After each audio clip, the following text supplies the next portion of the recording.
Alright, my name is KJ Parrish, and this is going to be my speech. It's called JFK in Dallas. It's going to talk about the JFK assassination.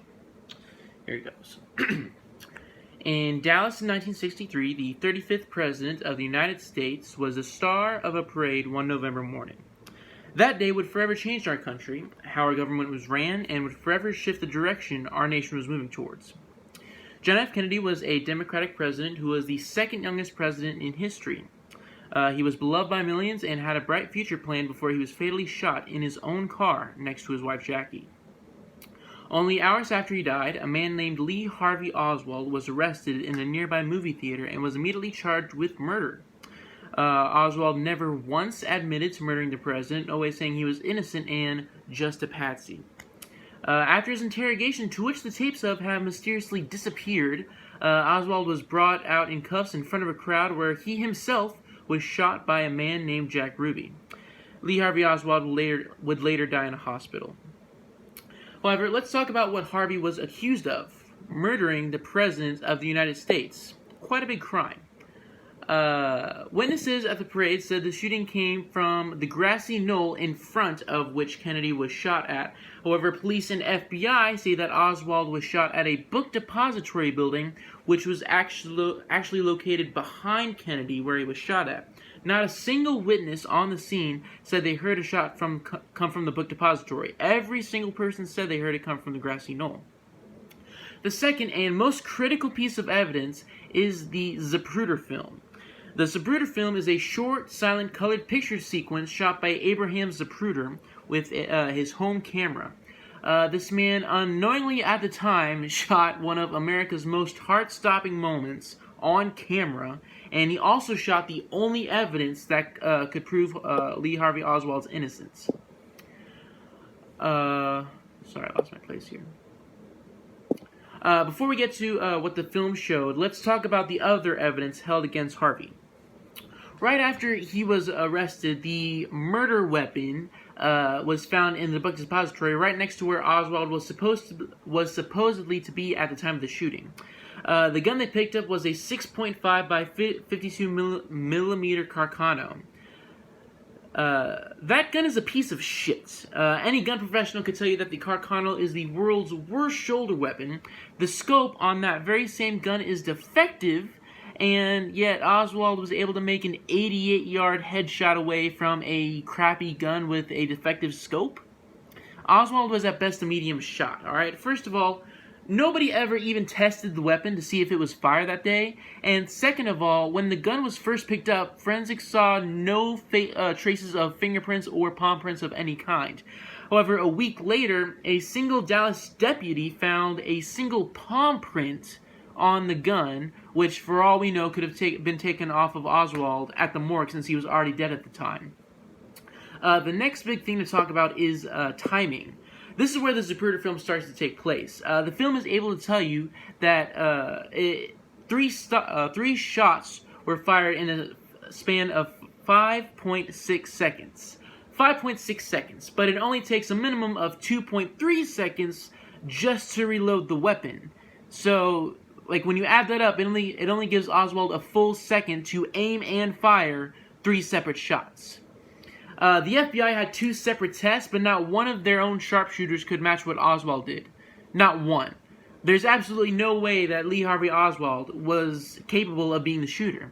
There's also the point being made that if Oswald was in the book depository, it would have been easier to shoot Kennedy when he was coming towards him on Houston, but instead, the shots were taken when it was on Elm. But if he shot him when he was on Elm, Kennedy was driving away from him at the point, so it would have been easier to shoot Kennedy was coming towards him rather than away, but no one talks about that. Then, of course, there is the infamous magic bullet theory. You may have heard of it. It is one of the grossest lies ever forced on the American people.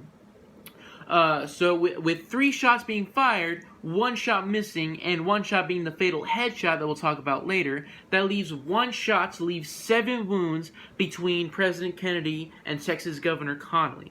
The theory provided by the Warren Commission goes like this. First, the bullet enters Kennedy at a 17-degree angle going downward. However, it exits his chest being level. Now, it stays in mid-air between Kennedy and Connally for over a second. Over a second in mid-air. First, it turns right, then left. I'll say that again. After it exits his chest, it goes left, then right. It goes left, then right, hits Governor Connally's back, exits his own chest. What it does is the bullet curves again, hits his wrist, exits his wrist, makes a complete U-turn, and enters his thigh. What? Like, any person with common sense can tell you that that is a bunch of crap. And the thing is, the bullet that fell out, that came from his thigh, was completely unscathed. A bullet hitting the cadaver alone, which is just one of the 7 wounds, is crushed. But this wound found in Connally is completely unscathed. And the last thing I want to talk about is how the Zapruder film gives the most revealing evidence that Oswald was not the shooter. In the actual film, you could find this online, in the actual Zapruder film that captures the assassination of the president, after he is shot in the head, President Kennedy moves back and to the left. Back and to the left. I'm going to say that one more time. Back and to the left. Now, you may have again heard me say that the book depository was behind Kennedy and the grassy knoll was in front of Kennedy when he was shot. And his head moved back and to the left. If he was shot from the book depository, which is behind him, Kennedy's head would have moved forward. But it didn't.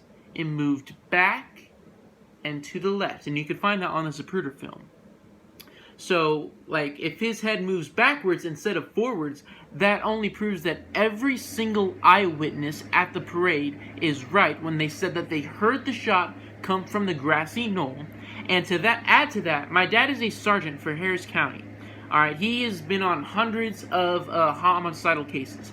And he says that 100% of the time, not 50, not 99%, 100% of the time, the entry wound of a bullet is smaller than the exit wound of the bullet. And you can find Kennedy's real autopsy photos online, and you can see that there's a small hole on the front of his head, and a large gaping hole where his head exploded on the back of his head, proving he was shot from the front, proving he was shot from the grassy knoll, proving Lee Harvey Oswald did not kill President Kennedy. And there is one other thing that I'd like to add, because people would like to say, well, if Oswald didn't do it, who did? I didn't put this part in my speech, but I thought I'd like to talk about it. I believe that, of course, this is just a theory, but I have a lot of evidence for this, that the CIA murdered President Kennedy.